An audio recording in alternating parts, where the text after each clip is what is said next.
அனைவருக்கும் வணக்கம். நம்ம இந்த வீடியோல 6ஆம் வகுப்பு தமிழ்ல இயல் 2ல இயற்கை இன்பம் அப்படிங்கிற டாபிக் பத்தி பார்ப்போம். இதுல மொத்தம் 6 பகுதிகள் இடம்பெற்றிருக்கு. முதல் 3 பகுதிகள் வந்து பார்ட் 1 வீடியோல பார்ப்போம். அடுத்த 3 பகுதிகள் வந்து பார்ட் 2வது வீடியோல பார்ப்போம். பகுதி 1ல சிலப்பதிகாரத்துல இயற்கை பத்தி வாழ்த்திருப்பாங்க. அந்த பாடல் இடம்பெற்றிருக்கு. இயற்கை பத்தி பாடின பாடல் இடம்பெற்றிருக்கு, அது பார்ப்போம். அடுத்து காணி நிலம் அப்படிங்கிற பகுதியில வந்து ஒரு வீடு என்ன மாதிரியான சூழ்நிலை இடம்பெற்றிருக்கணும் அப்படிங்கிறத பத்தி பாரதியார் பாடின பாடல் இடம்பெற்றிருக்கு, அதை பார்ப்போம்.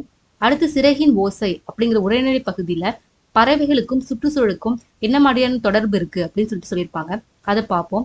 இந்த பகுதிகள் எல்லாம் என்னென்ன பாடல் இருக்கு, அந்த பாடலோட விளக்கம் என்ன, ஆசிரியர் குறிப்பு என்ன, அதுல உள்ள அறிஞர் பொருள்கள் என்ன, சொல்லும் பொருளும் என்ன, முக்கிய மேற்கோள்கள் என்ன, தெரிந்து கொள்வோம் பகுதிகளில் என்னென்னலாம் கொடுத்திருக்காங்க அதை பத்தி பார்ப்போம். அடுத்து தேர்வுக்கான முக்கிய வரிகள் என்ன அப்படிங்கறது பார்ப்போம். கடைசியா டிஎன்பிஎஸ்சியில் கேட்கப்பட்ட முக்கிய வினாக்கள் பத்தி பார்ப்போம். இந்த வீடியோ யாருக்கெல்லாம் யூஸ்ஃபுல்லா இருக்குமோ அவங்களாம் வந்து லைக் பண்ணுங்க, ஷேர் பண்ணுங்க, சப்ஸ்கிரைப் பண்ணுங்க. இது இல்லாம ஆசிரியர் குறிப்பு அப்படின்னு சொல்லிட்டு ஒரு டாபிக்ல வந்து வீடியோ போட்டிருக்கோம். அதுல வந்து ஷார்ட்கட் வீடியோ, ஆசிரியர் குறிப்பை வந்து எப்படி வந்து ஷார்ட்கட்ல ஈஸியா ஞாபகத்துல வச்சுக்கலாம் அப்படின்னு சொல்லிட்டு அதுக்கான வீடியோ இருக்கு. அடுத்து நூல் குறிப்பு இருக்கு, எல்லா நூல்களுக்கான குறிப்பு பத்தி ஒரு வீடியோ இருக்கு. மேற்கோள்கள், முக்கிய மேற்கோள்கள் பத்தின வீடியோ இருக்கு. அது இல்லாம வந்து இலக்கணம் இலக்கியத்துக்கான மேற்கோள்களுக்கான இலக்கியத்துக்கான ஷார்ட்கட்ஸ் வீடியோலாம் நம்ம சேனல்ல போட்டிருக்கோம். அதெல்லாம் வந்து ஒன் டைம் பாருங்க. இந்த வீடியோ பார்த்து முடிச்சதுக்கு அப்புறம் tnquestionpapers.comல வந்து ஃப்ரீயா ஆன்லைன் மார்க் டெஸ்ட் எழுதி உங்களோட ஸ்கோரை வந்து செக் பண்ணிக்கலாம். உங்க டெஸ்ட் எழுதி முடிச்சதுக்கு அப்புறம் உங்க ஸ்கோர் என்ன அப்படின்னு சொல்லிட்டு கமெண்ட் பண்ணுங்க. இப்ப வாங்க வீடியோக்குள்ள போவோம்.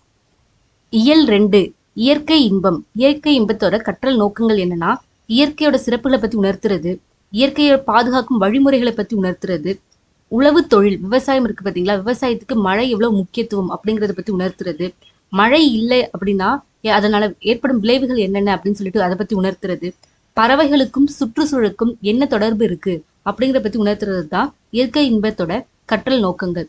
இதுல பகுதி 1ல சிலப்பதிகாரத்தோட இயற்கை வாழ்த்து பாடல் இடம்பெற்றிருக்கு. இதுல இயற்கையை பத்தி வாழ்த்திருப்பாங்க. திங்களை போற்றுதும் திங்களை போற்றுதும் அப்படின்னா சந்திரனை பத்தி சந்திரனை போற்றிருப்பாங்க. அடுத்து ஞாயிறு போற்றுதும் ஞாயிறு போற்றுதும் அப்படிங்கிறது சூரியனை பத்தி போட்டிருப்பாங்க. அடுத்து மாமலை போட்டுதும் மாமலை போட்டுதும் சொல்லிட்டு மழையை போட்டிருப்பாங்க. இதெல்லாம் வந்து சோழ மன்னனோட ஒப்பிட்டு இருப்பாங்க. திங்களை போட்டுதும் திங்களை போட்டுதும் சொல்லிட்டு திங்கள் எவ்வளவு வந்து சந்திரன் எவ்வளவு குளிர்ச்சியானவனோ அத மாதிரி கொங்கு அலர்ந்தார் மகரந்தம் சூடிய மலர்களை சோழ மன்னன் சூடியிருக்கான். அவனோட வெண்குடை இருக்கு பாத்தீங்களா, அது எவ்வளவு குளுமையானதோ அத மாதிரி நிலா எவ்வளவு குளுமையானதோ அத மாதிரி அவனோட வெண்குடை குளுமையானது அப்படின்னு சொல்லியிருக்காங்க.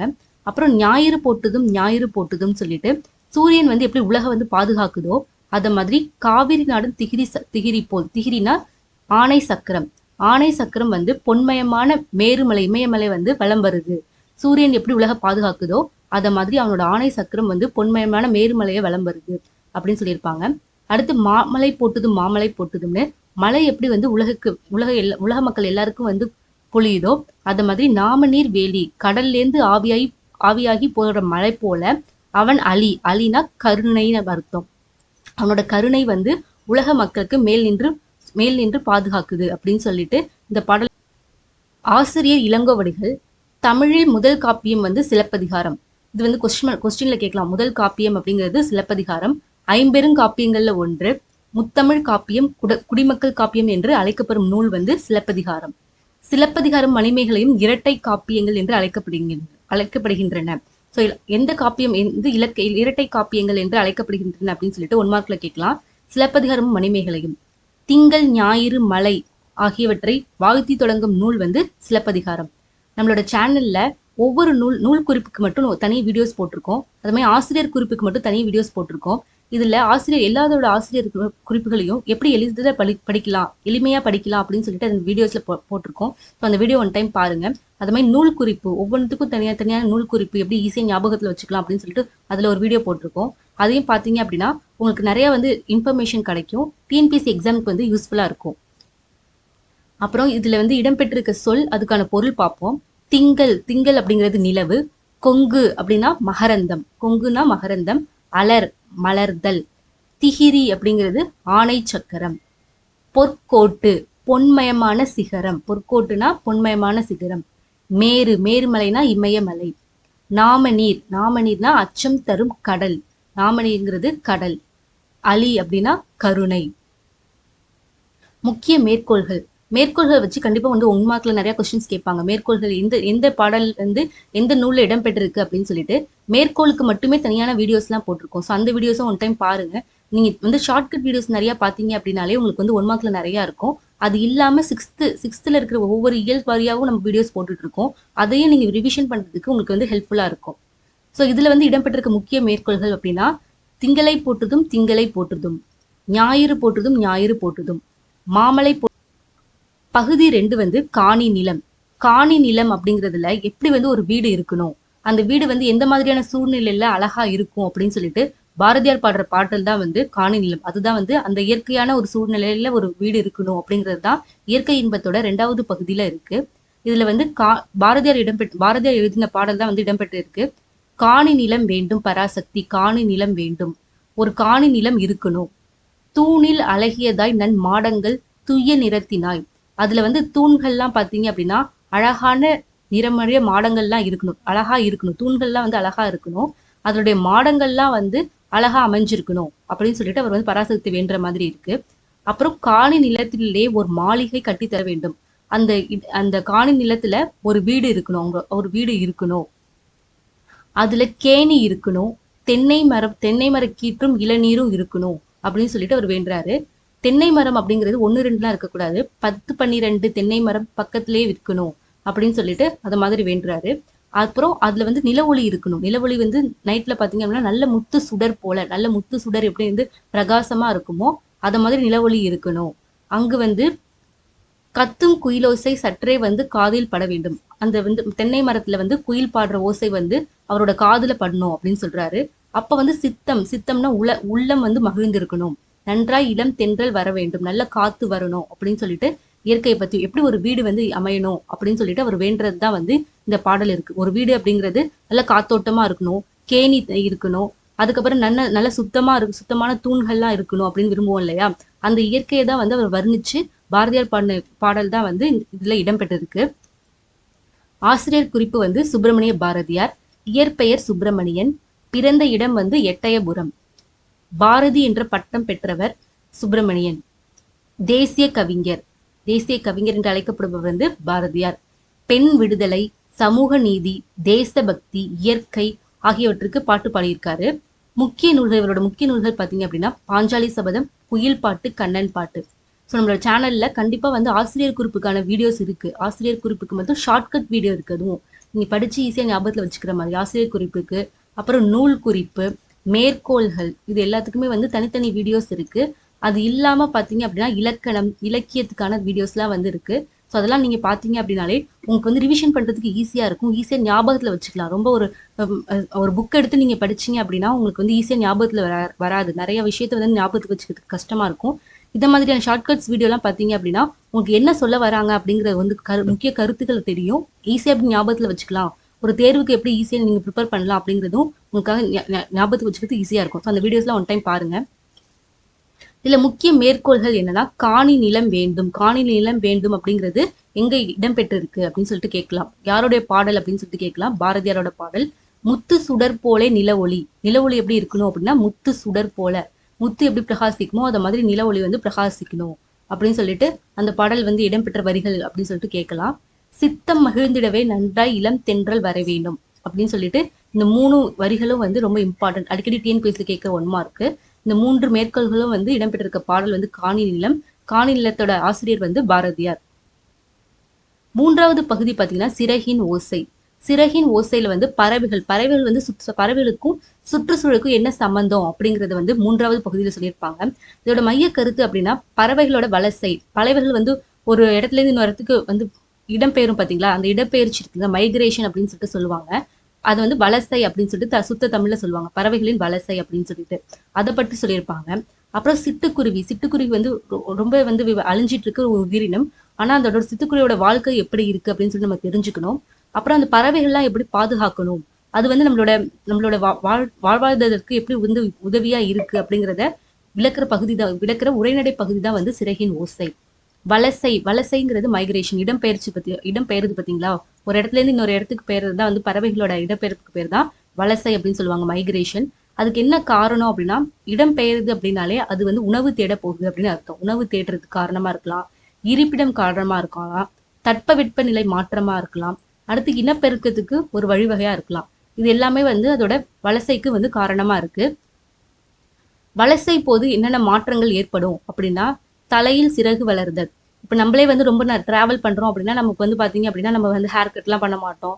ரொம்ப நிறைய நாள் இருந்தோம் அப்படின்னா முடி வளருது இல்ல, அது மாதிரி வலசை போது பறவைகளுக்கும் பாத்தீங்க அப்படின்னா தலையில வந்து முடி வளரும், இறகு வந்து நிறம் மாறும், உடல்ல வந்து முடி வளர்றது. உடல்ல வந்து முடி வளர்றதா வந்து ஒரு முடிலாம் வந்து அதோட ப்ரொடக்ஷன் மாதிரி, அதுக்கு வந்து ஒரு பாதுகாப்பு, சூரியன்ல இருந்து ஒரு குளிர்ச்சியான ஒரு இதுல இருந்து பாதுகாக்கிற மாதிரி இருக்கிறதுனால தான் அதோட முடிலாம் வந்து அதிகமா வளருது. அதுக்கப்புறம் ரொம்ப நேரம் டிராவல் பண்றதுனால அதோட நிறங்கள், இறகுகளோட நிறங்கள்லாம் வந்து சூரிய சக்தி படுறதுனால வந்து மாறும். அதனால தலையில் சிறகு வளருதல், இறகுகளின் நிறம் மாறுதல், உடலில் முடி வளருதல், இதெல்லாம் வந்து வலசையின் போது பறவைகளுக்கு ஏற்படும் மாற்றங்கள். அப்புறம் தெரிந்து கொள்வோம் அப்படின்னு சொல்லிட்டு ஒரு பகுதி கொடுத்துருக்காங்க. இதுல என்ன சொல்லியிருக்காங்க அப்படின்னா, கப்பல் பறவை, ஃப்ரைகேட் பேர்டு, அப்படி ஆங்கிலத்துல வந்து ஃப்ரைகேட் பேர்டு, கப்பல் பறவை பத்தி சொல்லியிருக்காங்க. இது வந்து சிறகு அடிக்காம கடலை தாண்டி பறக்கும், சிறகே அடிக்காம கடலை தாண்டி பறக்கிற பறவை பேர் என்னன்னா ஃப்ரைகேட் பேர்டு, கப்பல் பறவை. எத்தனை கிலோமீட்டர் வந்து பறக்கும் அப்படின்னா 400 கிலோமீட்டர் வரைக்கும் தரை இறங்காமல் பறக்கும். அப்புறம் கடற்கொள்ளை பறவை அப்படின்னு சொல்லிட்டு அழைக்கப்படுற பறவை அது என்ன அப்படின்னு சொல்லிட்டு கேட்கலாம். அது வந்து கப்பல் பறவை, ஃப்ரைகேட் பேர்ட், கடற்கொள்ளை பறவை என்று அழைக்கப்படுகிறது அப்படின்னு சொல்லி அழைக்கப்படுகிற பறவை பேர் வந்து 1 மார்க்ல கேட்கலாம். இந்தியாவோட பறவை மனிதர் பத்தி சொல்லியிருக்காங்க. இந்தியாவில் வந்து பறவை பத்தி நிறைய ரிசர்ச் பண்ணி, பறவைகளோட வலசையை பத்தி நிறைய ரிசர்ச் பண்ணி எழுதின மனிதர் பேர் என்னன்னா டாக்டர் சலீம் அலி. அவர் இந்தியாவின் பேர்ட்மேன் என்று அழைக்கப்படுபவர். இந்தியாவின் பேர்ட்மேன் என்று அழைக்கப்படுவர் யாருன்னா டாக்டர் சலீம் அலி. சலீம் அலி பறவைகள் குறித்து பல நூல்களை எழுதியிருக்கார். அவரோட ஆட்டோபயோகிராபி நூலுக்கு என்ன பேரை வச்சிருக்காரு அப்படின்னா சிட்டுக்குருவியின் வீழ்ச்சி, the fall of a sparrow அப்படின்னு சொல்லிட்டு அந்த நூலுக்கு பேர் வச்சிருக்காரு. ஸோ சிட்டுக்குருவியின் வீழ்ச்சி என்ற நூலை எழுதியவர் யார் அப்படின்னு சொல்லிட்டு உங்களுக்கு 1 மார்க்ல கேட்கலாம். டாக்டர் சலீம் அலி. இது வந்து ரொம்ப important. Fall of a sparrow அப்படிங்கிறது 1 மார்க்ல நிறைய டைம் கேட்டிருக்க கொஸ்டின். சிட்டுக்குருவி இருக்கு பார்த்தீங்களா, ரொம்ப வந்து இப்போ வந்து அழிஞ்சிட்டு இருக்க ஒரு உயிரினம். அதோட உணவுன்னு பார்த்தீங்க அப்படின்னா தானியங்கள், புழு பூச்சிகள், மலர் அரும்புகள், இளந்தளிர்கள், தேனு, அது மாதிரியான எல்லாத்தையுமே வந்து சிட்டுக்குருவிகள் சாப்பிடும். ஸோ அதோட வாழ்நாள் பார்த்தீங்க அப்படின்னா 10 வருஷத்துலேருந்து 13 வருஷம் வரைக்கும் அதோட வாழ்நாள். உலக சிட்டுக்குருவிகள் நாள் எது அப்படின்னு சொல்லிட்டு கேட்கலாம். மார்ச் 20. இது வந்து ரொம்ப இம்பார்ட்டன்ட்டு. மார்ச் 20 2 முட்டை போட்டிருக்கு சிட்டுக்குருவி அப்படின்னு சொல்லி ஈஸியாக ஞாபகத்தில் வச்சுக்கலாம். இதெல்லாம் வந்து ஒரு ட்ரிக்குக்காகத்தான். ஸோ மார்ச் 20ங்கிறது வந்து உலக சிட்டுக்குருவிகள் நாள். சிட்டுக்குருவி அழிவுக்கான காரணம் என்னன்னா அது வந்து புழு பூச்சிகளை தான் சாப்பிடுது. நம்ம வந்து செயற்கையான பூச்சிக்கொல்லி மருந்து பயன்படுத்துறதுனால புழு பூச்சிகள்லாம் அதிகமா இருக்கிறது இல்லை. ஸோ அதெல்லாம் இல்லாததுனால அதோட அழிவுக்கான ஒரு காரணமா இருக்கு. அப்புறம் நவீன கட்டிடங்கள்லாம் பார்த்தீங்கன்னா அதுக்கு வந்து கூடு அமைக்கிறதுக்கான ஒரு இடம் மாதிரி இல்லை நவீன கட்டிடங்கள்லாம். அதனால வந்து சிட்டுக்குருவி அதோட கூடு இல்லாததுனால அதோட இனப்பெருக்கம் பண்ண முடியாததுனால சிட்டுக்குருவிகள் அழிந்துட்டு வருது. அப்புறம் இயற்கை வேலிகள் கம்பி நம்ம போடுறதுனால இரும்பு கம்பிகள்லாம் போடுறோம். கொடி வகைகளான கம்பிகள்லாம் இயற்கையான வேலிகள்லாம் இல்லாததுனால அதனால வந்து ஒரு இது சாப்பிட முடிய மாட்டேங்குது. இளந்தளிர்கள்லாம் வந்து சாப்பிட முடியாததுனால அதுவும் அதோட அழிவுக்கான ஒரு காரணம். புதர் செடிகள்லாம் வந்து இப்போ அதிகமா இல்லாததுனால அதோட இனப்பெருக்கம் பண்ண முடியாம இருக்கு. அப்புறம் பிற பறவைகளோட போட்டி, பெரிய பறவைங்க இருக்கு பார்த்தீங்களா, அதுங்களோட போட்டிகள் இருக்கிறதுனாலும் சிட்டுக்குருவி அழிஞ்சிட்டு இருக்கு. பறவையை பத்தின படிப்புக்கு என்ன பெயர் அப்படின்னு சொல்லிட்டு கேட்கலாம். ஆர்னித்தாலஜிங்கிறது பறவை பத்தின படிப்புக்கு பெயர். பறவைகளை காப்பாத்துறதுக்கு நம்ம என்னெல்லாம் பண்ணுவோம் அப்படின்னா அரசு மரங்களை வளர்க்கணும், உள்ளூர் தாவரங்களை வளர்க்கணும், செயற்கை உரங்கள் மற்றும் பூச்சிக்கொல்லிகளை அதிகமா யூஸ் பண்ணக்கூடாது, தவிர்க்க வேண்டும். ஸோ அரசு மரங்களை வளர்க்கணும், உள்ளூர் தாவரங்களை வளர்க்கணும், செயற்கை உரங்கள் மற்றும் பூச்சிக்கொல்லிகளை தவிர்க்கணும் அப்படின்னு சொல்லிட்டு சொல்றாங்க. என்னென்னலாம் வந்து எப்படிலாம் பறவைகளை காப்பாற்றணும் அப்படின்னு சொல்லிட்டு. இதுல இன்னொரு முக்கியமான மேற்கோள்கள் இந்த பகுதியில இன்னொரு முக்கியமான மேற்கோள்கள் என்னன்னா நாராய் செங்கால் நாராய் அப்படின்னு சொல்லிட்டு சத்திமுத்த புலவர். இந்த மேற்கோளிடம் யார் எழுதியிருக்காங்க அப்படின்னா சத்திமுத்த புலவர் அப்படின்னு சொல்லிட்டு சத்தமா கூப்பிடுற மாதிரி இருக்கு பாத்தீங்களா, அதை வச்சு நம்ம ஈஸியா ஞாபகத்துல வச்சுக்கலாம். நாராய் செங்கால் நாராயண் சத்தமா கூப்பிடுற மாதிரி இருக்கிறதுனால சத்திமுத்த புலவர் அப்படின்னு சொல்லிட்டு ஞாபகத்துல வச்சுக்கலாம். காக்கை குருவி எங்கள் ஜாதி அப்படின்னு சொல்லிட்டு சொன்னது யாருன்னா சுப்பிரமணிய பாரதியார். அப்புறம் பறவைகள் இல்லாத உலகில் மனிதன் வாழ முடியாது, பறவைகள் இல்லாத உலகத்துல வந்து மனிதன் வாழ முடியாது அப்படின்னு சொன்னது யாருன்னா சலீம் அலி. பேர்ட்மேன் ஆஃப் இந்தியா அப்படின்னு சொல்லிட்டு அழைக்கப்பட்ட சலீம் அலி தான் வந்து ஏற்கனவே நம்ம பார்த்தோம் இல்லையா, அவங்களோட மேற்கோள்கள் தான் இது. பறவைகள் இல்லாத உலகில் மனிதன் வாழ முடியாது அப்படின்னு சொன்னவர் வந்து சலீம் அலி. அப்புறம் டிஎன்பிசியில் கேட்கப்பட்ட முக்கியமான வினாக்கள் பத்தி பார்ப்போம். சிலப்பதிகார ஆசிரியர் இளங்கோவடிகள். தமிழின் முதல் காப்பியம் சிலப்பதிகாரம். இரட்டை காப்பியம் சிலப்பதிகாரம் மணிமேகலை.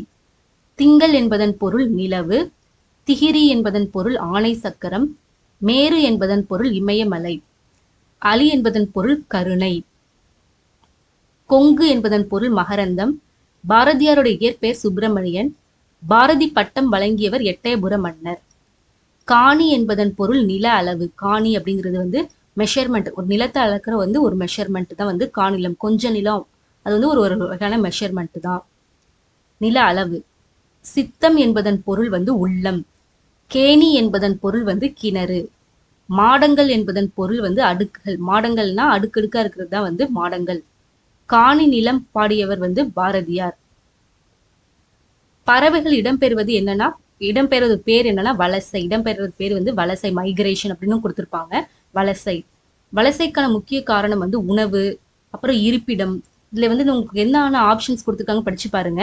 உணவு, இருப்பிடம், அப்புறமேட்டு தட்பவெப்பநிலை, இனப்பெருக்கம், இது 4 வந்து முக்கியமான காரணங்கள். இந்தியாவின் பறவை மனிதர் யார் அப்படின்னு சொல்லிட்டு கேட்கலாம். சலீம் அலி. பறவை பற்றிய படிப்பு ஆர்னித்தாலஜி. உலக சிட்டுக்குருவிகள் நாள், இது ரொம்ப முக்கியம், மார்ச் 20. சிட்டுக்குருவியின் வாழ்நாள் 10 to 13 ஆண்டுகள். சிட்டுக்குருவி உணவு வந்து தானியங்கள். தானியங்கள், புழு, பூச்சிகள், அதெல்லாம் எல்லாமே வந்து நம்ம பார்த்துருக்கோம்.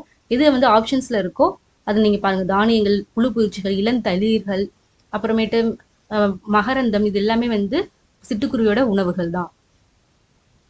மிக நீண்ட தூரம் பறக்கும் பறவை ஆர்டிக் ஆலா. இது வந்து கொஸ்டின்ல கேட்டிருக்காங்க. ஸோ இதுக்கு என்ன ஆன்சர்னா ஆர்டிக் ஆலா.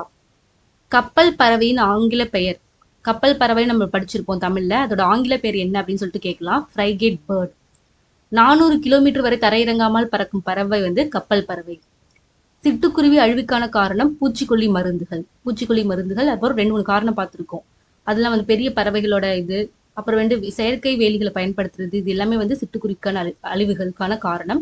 எது உங்களுக்கு ஆப்ஷன்ஸ்ல கொடுத்துருக்காங்களோ அதை நீங்க சூஸ் பண்ணுங்க. இயற்கை வேலிகளுக்கு மாற்றாக என்ன வந்துள்ளது அப்படின்னா செயற்கை வேலிகள். பறவைகள் இல்லாத உலகில் மனிதன் வாழ முடியாது. திங்கள், ஞாயிறு, மலை ஆகியவற்றை வாழ்த்தும் நூல் வந்து சிலப்பதிகாரம். இதுவும் வந்து ரொம்ப இம்பார்ட்டன்ட். டிஎன்பிஎஸ்ல கண்டிப்பா 1 மார்க்ல நிறைய கேட்பாங்க. ஸோ திங்கள், ஞாயிறு, மலை ஆகியவற்றை வாழ்த்தும் நூல் சிலப்பதிகாரம்.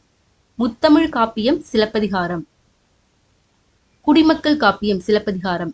கதிரவனின் மற்றொரு பெயர் ஞாயிறு. பொற்கோட்டு, பொன்மயமான சிகரம். நாமநீர், அச்சம் தரும் கடல். நில ஒளி யாருடைய கனவில் வருகிறது? பாரதியார் கனவுல வருது. குயிலோசை எதற்கு? காதில் பட. தென்றல் எதற்காக? சித்தம் மகிழ. குயிலோசை காதில் படுறதுக்கு, தென்றல் எதுக்கு அப்படின்னா உள்ள மகிழறதுக்கான தென்றல் வீசணும், நல்ல காத்து வீசணும் அப்படின்னு சொல்லிட்டு சொல்றாங்க. அடுத்து வலசை செல்லும் பறவைகள் அதிகம். நீர்வாழ் பறவைகள் தான் வந்து அதிகமான வலசை மைக்ரேட் ஆகிறது வந்து நீர்வாழ் பறவைகள் தான். பறவைகள் வழிகாட்டியாக பயன்படுத்துவது. பறவைகள் வந்து ஒரு இடத்துல இருந்து இன்னொரு இடத்துக்கு பெயர்றதுக்கு என்ன மாதிரி, எப்படி டைரக்ஷன் யூஸ் பண்ணுது அப்படின்னா நிலவு, விண்மீன், அதை வச்சுதான் வந்து ஒரு இடத்துல இருந்து இன்னொரு இடத்துக்கு வந்து இடம்பெயர்றதுக்கு வழிகாட்டியா பயன்படுத்துது. செங்கால் நாரையை பாடியவர் சத்திமுத்த புலவர். நாராய் நாராய் அப்படின்னு செங்கால் நாராயணு வந்து மேற்கோள் வருது இல்லையா, அதை பாடியவர் வந்து சத்திமுத்த புலவர்.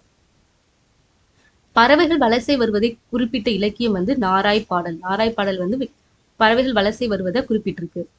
குஞ்சுகள் வெளிவரும் நாள் 15ஆம் நாள். குருவி இடும் முட்டைகள் வந்து 3 முதல் 6. பறவைகளுக்கு புகலிடமான மாநிலம் வந்து தமிழ்நாடு. இயற்கையை பாதுகாக்க வேண்டிய காரணம் உயிரின பாதுகாப்பு. ஆள் அரசு ஆகியவை மரங்கள். ஆள் அரசுலாம் எந்த வகையை சேர்ந்ததுன்னா மரங்கள். உள்ளூர் தாவரங்களை வளர்க்க வேண்டுமா? ஆம். செயற்கை உரங்களை தவிர்க்க வேண்டுமா? ஆம். இயற்கை மனிதனின் நண்பனா? இந்த வீடியோல நம்ம இயற்கை இன்பத்துல சிலப்பதிகாரமோட பாடல், காணி நிலம் பற்றின பாடல், அப்புறம் சிறகின் ஓசை அப்படிங்கிற உரைநடை பகுதியை பத்தி பார்த்தோம். இந்த வீடியோ யாருக்கெல்லாம் வந்து யூஸ்ஃபுல்லா இருக்குமோ அவங்களுக்குலாம் வந்து ஷேர் பண்ணுங்க, லைக் பண்ணுங்க. டிஎன்பிஎஸ்சியில் வந்து tnquestionpapers.com அப்படின்னு சொல்லிட்டு ஒரு வெப்சைட்ல நிறைய கொஸ்டின்ஸ்லாம் வந்து அப்லோட் பண்ணியிருக்கோம். இந்த இதுல வந்து ஃப்ரீ ஆன்லைன் மார்க் டெஸ்ட் தான். இந்த டெஸ்ட் வந்து அட்டன் பண்ணி பாருங்க. ஸ்கோர் என்ன அப்படின்னு சொல்லிட்டு கமெண்ட்ல வந்து சொல்லுங்க. ஸோ இது யாருக்கெல்லாம் வந்து யூஸ்ஃபுல்லாக இருக்குமோ அவங்களும் வந்து ஷேர் பண்ணுங்க, லைக் பண்ணுங்க, சப்ஸ்கிரைப் பண்ணுங்க. அப்போதான் நிறைய வீடியோஸ் போடுறதுக்கும் நிறைய டெஸ்ட் சீரிஸ் வந்து ஃப்ரீயாக அப்லோட் பண்ணுறதுக்கும் வந்து யூஸ்ஃபுல்லாக இருக்கும், என்கரேஜ்மெண்ட்டாக இருக்கும். ஸோ கண்டிப்பாக வந்து லைக் பண்ணுங்க, ஷேர் பண்ணுங்க, சப்ஸ்கிரைப் பண்ணுங்க. தேங்க்ஸ் ஃபார் வாட்சிங்.